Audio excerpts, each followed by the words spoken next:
Yeah, tá fé nóid dús ag an Taoisigh go mé leiscéil. Tá fáilte róta go mé leiscéil cóla faoi sin. Ceann cóla agus a hachtaí is úd áthaisteam a bheith livanmh le ling hachta na Gaeilge an Óráide ag réitar go bliain túil ag an trá seo chun ceolóra dhéanamh ar an Gaeilge mar hanga bheo bhisiúil na Hérden. Is Óráide í Seachtain na Gaeilge a thugann an andeisúing ar fad. Solas a scala ar an tácht a bhaineann leis an Gaeilge mar chuid lárnach agus luachmhar de chultúir seimhir agus uthúil na Hérden. Tugann Seachtain na Gaeilge an deis freisin le solas a scala ar an obair ónta atá ar bun agus beartaithe ag an ulamid páirtithe lasfara trasna an stát córais, trasna na tíre agus trasna na Gaeltachta ar son na Gaeilge, agus ar las phobal látha na Gaeilge, agus go dainn ar las dói siúd ar bhíon lo an Gaeilge a álam chomá. Mar is hóldíomh is í an stratéis fithe bliain don Gaeilge 2010 to 2030 policy an stáid i let na Gaeilge agus na Gaeltachta. Is stratéis tras rialtais a bhfuil tacaíocht tras fortaí aige.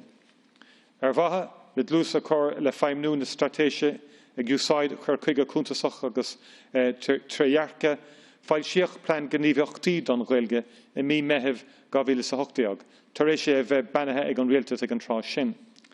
Sa phlean sin, leagtar amach breis agus 8 bart a chuig tuairm 60 pártaí lasfar i bhaim haar héalré 5 bliana an phlean ar bhatha le foraimniú na stratéise agus ar las na Gaeilge agus na Gaeltachta dá riar. I mí ar a fór 2010 Taoisigh an rialtas an chéad tuairisc bhliain túil ar chul chun cín a chumig an tréimse ó tháirg 2008 go dtí meitheamh 2011. Cé gur tuairiscíoch muil áirithe le feimnú beartaithe áirithe is úd mór áthais agus misisnig an dul chun cín súntasach atá déanta agus idir lábha madidir le mór an na Márta a leagtar amach sa phlean gníomhachta. Is í an rainn trasóireachta, cultúr, a lín, Gaeltachta, sport agus man atá freigrach as cóardú a dhéanamh ar aimnú agus manatóireachta dhéanamh ar an blean. Fhí steoir an ara Catherine Martin agus an ara Stáid Jack Chambers. Tá a gceist an dara tuairisc bliain túil madidir na chur a bhaim a ailsiú go luath, tar éis a bheith leagathe faoi bhráid an rialtas agus tá ormhúchan ar bun madidir lei seo ar fad faoi láthair. Ach an irid le gach réimse eile den saoil, ní léon áras ach a mbeidh sé le sunrú sa tuairisc sin nuair a ailseofar í gan rómhíl an tionachar suntasach a bhí ag an bandéim go dtí seo ar gnóthaí Gaeilge agus Gaeltachta. Tríd an réon leathan tacaíochta agus bearta atá águr a bhaim i rith an ama fhí scá an rialtais, tá tréan iireacht idir lábha chun de dacreachtaí sin a bhfuilú irid is féidir. Ná déanam is darúd ach an irid gur thosaigh feimnú an phlean gníomhachta agus an obair a leagtar amach sa phlean rih an bandéim agus anóin go cuireadh as don obair ónta atá ar bun agus beartaithe níor cuireadh stop leis an obair sin trí chéile. Ar nós gach ar náil agus réimse eile, dehan agus daimsigh agrachtaí Gaeilge agus Gaeltachta atá buinteach len aimnú bailí nua, seftúla chun a gcuid gníomhachtaí agus seirfisí a chur ar Fáil don phobal fad a gomas sna tosca ratha. Tá siad le tréslú as sin. Tá tionachar gan áras á imirt ag COVID-19 ar gach cuid de Gaeilgear na Hérden, na ceantar Gaeltachta san áire bhar nó. Tuairiscítear go raibh 7,363 post lán aimsire agus 437 post páirt aimsithe i ggólachtaí a fór tacaíocht ó údarás na Gaeltachta ag deireadh 2020. An in óin thionachar na pandéime cruthaíoch 427 post nua i ggólachtaí Gaeltachta i rith na bliana. Nuair thógtar leideithe prist san áireamh, feictar glanlaidú de séfán géad sa bhostíocht ina omláine. Is in ar náil na trasóireachta agus ar nálacha Gaelmhara a léiríoch formhór na leideithe sin. Díl suntais agus dóchas é, go bhfuil sé le sunrús na torthaí sin, go bhfuil dul chun cín á dhéanamh ag údarás na Gaeltachta, chun teachtaí gabhair ar a gcuid cleint cólachtaí, ag úsáid na gistí éagsúla stáid chun doling lec leis na dúchláin uatha, a ratha gabhna scéal. Cheadig an rialtas muoinú breise don Gaeltacht, má chuid den facáiste spraga post I míúil Gaeilge sa fethe. Ina raibh soláthar capital 8 milliún breise de údarás na Gaeltachta I míle fethe sa fethe, chun úsghráadú riachtanach a dhéanamh a stoc fergnamh agus chórais chorála isce. Má chuid de cháinná snéis Gaeilge sa fethe héin, tá cistíocht bhreise fiú beagnach 4 milliún go le, cadathe don údarás sa bhliain ratha faoin giste capital, rud a chilín go méid soláthar capital de bheagnach 4 milliún déag go le euro Fáil don údarás le tóirt faoina chláir forbathe. Fion tríochta agus fostíochta agus chun tacú le cólachtaí Gaeltachta. Ina cheantar sin, fógríocht go raibh ardú de bheagnach 3 milliún ag tacht bhséad ratha na hagraíochta chun tacú le cuasaí pá agus pinsin. Is an é seo agus beséad fiú beagnach 3 milliún déag euro a bheith ag an agriocht sa bhliain ratha dó seo.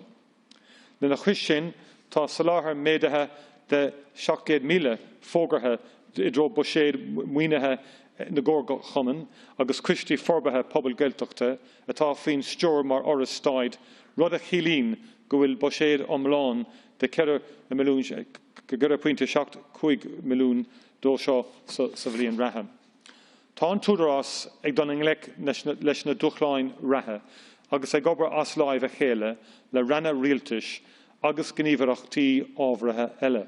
I rith an ama chun a chintú go muinnig a chléin de cholachtaí leas as an réon takeíochta atá Fáil ón stáit chun brú faointí airgeadis a bhfuilú.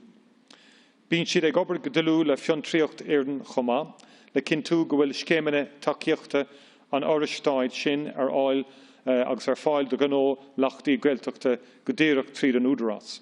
Tá Jontas agus dar bháin agsúla Fáil chun tacú le pleanáil airgeadis, leanúnachas gnó agus trádáil líne, mar éon leis na cistí muoinethe agus takeíochta eile atá cordathe Fáil ag an rialtas.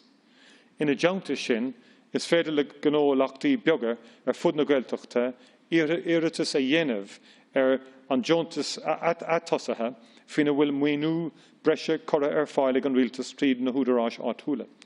Cuidín an takeíoch Jontas go ddíireach do gnó lachtaí beaga leis na costa a bhaineann le hathoscailt agus le ostú tar éis a bheith dúnta de bhar an vírus corónach. Is an é seo fad agus an rialtas a bheith ag déanamh bart de réir bríthir ó thaobh aimnú an gceoltanis sin atá sa chlár rialtas go dacófar le húdarás na Gaeltachta fostíocht agus fiontríocht a chothú sna ceanta Gaeltachta. I measc na gealtanas eile atá sa chlár rialtas a bhaininn go sonrach le húdarás na Gaeltachta, luirtar go néanfar ábhrenú struchtúr aimimiúcháin agus rialachais údarás na Gaeltachta, agus an bróséis ránúcháin tócháin in áil le bord an údarás. Tá obair idirlábha fí steoir an Adam Márta agus náir de Stáid Chambers, mar le feimimiú an gealtanas sin I dro tús a bheith cortha le barta ábhratha ina le an bhíl. Mar le cuasaí airgeadis trí chéile, mar a bhaininn sé le réimse na Gaeilge agus na Gaeltachtaí, is fiú a luath gur ceadig an rialtas seo ceirideag breise sa chána milliúns breise sa chána snéis dar náil na Gaeilge agus na Gaeltachta don bhliain ratha. Fágann sé seo go bhfuil muoinú omláin dos ceann 7-8 milliún Fáil inis don Gaeilge agus don Gaeltacht i mlíne. Leis an gistíocht breise seo, tá an rainn trasóireachta cultúr alín Gaeltachta sport agus meán, chomála foras na Gaeilge agus údarás na Gaeltachta, en ná níos mó airgid a ghaile a grúpaí pobl fud an iláin a bhfuil obair úntaach bunacha son na tanga. Tar sá obair bun chun úsáid na tanga a chuimhnú agus a hreisiú, agus agriochtaí ag obair go dtíon díthallach ó thuaig, ó dheas, agus go hidirnáisiúnta chun an aim seo a bhaint amach. Tá muoinú breise corra Fáil ag an rialtas ó dheas im líne de oras na Gaeilge chun a chur chumas na heagraíochta an Gaeilge a orbert agus a chur chun cín fud an iláin. Den for reintvad an ober dírach tríd an voras, ach anús sin, tá ceann agriochtaí an oris, chun na Gaeilge, Gaeladachas, Gaelín, Cumann na Bhín, Ireachtas na Gaeilge, agus glór na Gael, ag déanamh obair na gapal son na tanga. Ba úntaach an rudé don dá rialtas agus na páirtithe polatúla sa túisceart, tacht an ggó intú ré nua, chur chuige nua an orig. Legan sé amach dar Seachtain madidir le sláinte, Idachas, ban agar, lesa an phobal, tanga agus cultúr, agus mar aim tacht I dír na ceisne is tachtaí de phobal an túisceart. Gan dát tá an fandéim tar éis mórán dar gcuid ama a thógáil. I mianar áfach rachtálach an chéad chrinú madidir le ahrenú chur I bhaim an chomhintethe. Crinú fiúil a bhí an seo, agus bhí an targad ó heachtracha, an stát rúní, an chéad ara agus las chéad ara, agus ceannarí páirtithe aimimenas thuaisceart éirinn I láithir ag an ghnú.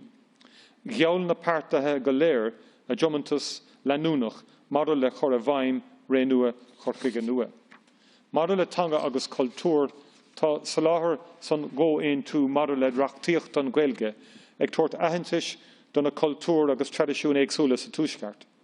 Mar chuid den diomantas chuir a bhaim omláin an chomhintethe, tá an rialtas ag súil go mbeifear in ann an reachtaíocht seo a chur tríd an aimimenas sa tréimhse roing.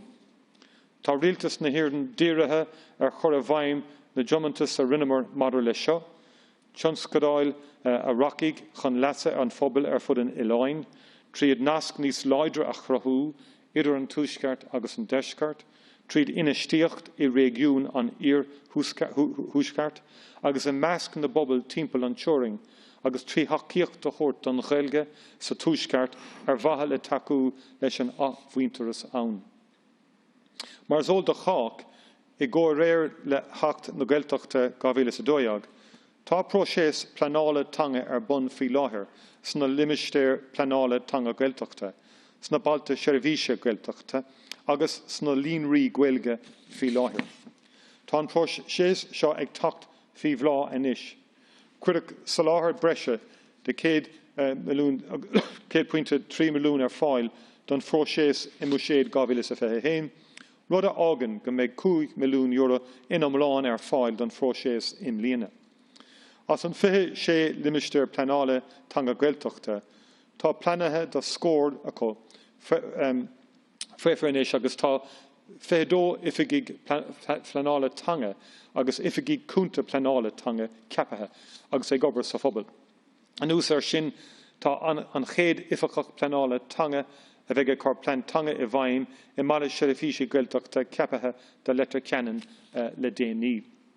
Cadíoch plan tanga I le an trí líonraí Gaeilge, inis clún dulcáin agus baile locha riach an orig. Tá sé mar chorspóir inis ná sé phlean I le na limistéir plana tanga deirg a cheadú fi dhearan na bliana seo. Beidh foras na Gaeilge agus údarás na Gaeltachta ag takeú leis na ceann agriochtaí agus iad ag chur a bhaim na bleanana seo agus ag takeú leis an bleanáil tanga trí chéile. Os rud go bhfuil cospóirí comórta idir an próiseas planála tanga agus an policy don Idachas Gaeltachta 2016 go dtí 2022, tá an roinnt sóireachta cultúr eilíonn Gaeltachta sport agus meán ag obair as lámh a chéile leis an roinn Idachas agus scileanna chun takeú le feidhmiú an policy sin. Díl súntais agus tócas I sé go dtaíonn go bhfuil beagnach gach ceann den 161 scoil atá lonathe sa Gaeltacht, páirteach sa fallasaí. Chuige sin tá roinn na Harry, Márta agus Chambers ag chur airgid suntasaí isteach I scéim na gúntóirí tanga agus ag glár na gluichí Gaeilge chun a cumasú de gach scoil atá páirteach sa scéim tacaíochta breise a chur ar fáil dá gcuid daltaí. Tá sé tharbheith táchtach don próiseas planála tanga go mbeidh seirifísí stáid ar fáil as Gaeilge sa Gaeltacht. Beidh muid ag tuairt aige seo ar bhealach córasach céimúil le taide taobh hiarda. Dar nóig is é príomh chospóir Bille na dangacha ifagiúla atá I céim an Christa fi láthair na hacht na danga ifagiúla gáhíle sa trí a lasú. Down saláthir sherifishi puiblí trí Gaeilge a bhéadú agus ausú. Beg sra fórálacha mar chuid lánach den na hiireachtaí seo, agus mar aim lo lín na gaintóirí Gaeilge ar cófar chuig an terifís puiblí a bhéadú. Féicfar leis an mille go mbeidh fiche fin géad den na harcaigh nua chuig an terifís puiblí ina gaintóirí Gaeilge. An úsar sin tá sé gceist cuista rachtóil an cuista córlach herifís Gaeilge a bhanú chun taú leis an obair sin. Leachtar amach feimena an cuista seo sa bhile lena narítar plean náisiúnta a ailsiú ar bhatha le saláthir sherifishi puiblí trí bhean na Gaeilge a bhéadú. Ola bhóig an cuista córlach plean náisiúnta chun sherifishi puiblí a haláthir trí Gaeilge, agus tóraigh sé córla do cholachtaí puiblí faoin na gaoin a bhéadfar sherifishi trí bhean na Gaeilge a haláthir. Beg an plean I bhaim ar feadh sé bliana agus cuirfar an tara an Commissioner Tanga agus an rialtas ar an ólas go rialta faoin na dul chun cín a bhuirim torascálach. Beg levéil tréhearcacha nua ar fáil dá bhar seo I daca le firdan ag go bhfuil inúlacht in Gaeilge ar cú chuig an terifisi puiblí. Ní mór a luair mar sin go bhfuil an rialtas ag tuairt aig agus spruchgátaí ar herifisi stáit agus arcíochta tríd an mille seo. Má táimid chun é seo dhéanamh I gceart ghlacaigh sé ann. Caithfar é a dhéanamh ar bhain planáilte, agus tá an tionscanmh atá leagathe amach sa bhile nua ag crí lár na planála Tanga dá bhar. Don chéad ó riamh, beag an rainn atá freigrach as chórsaí Gaeilge agus Gaeltachta I lár an énig mar a bhaineann sé le harcú daoine le Gaeilge don stát chóras. Is deisí seo don rialtas na struchtúr chuí a bhanú le doling leis an aib seo ar bhain chórasach inis agus tá I gceiste going graim a áil ar an deis sin agus a úsáid.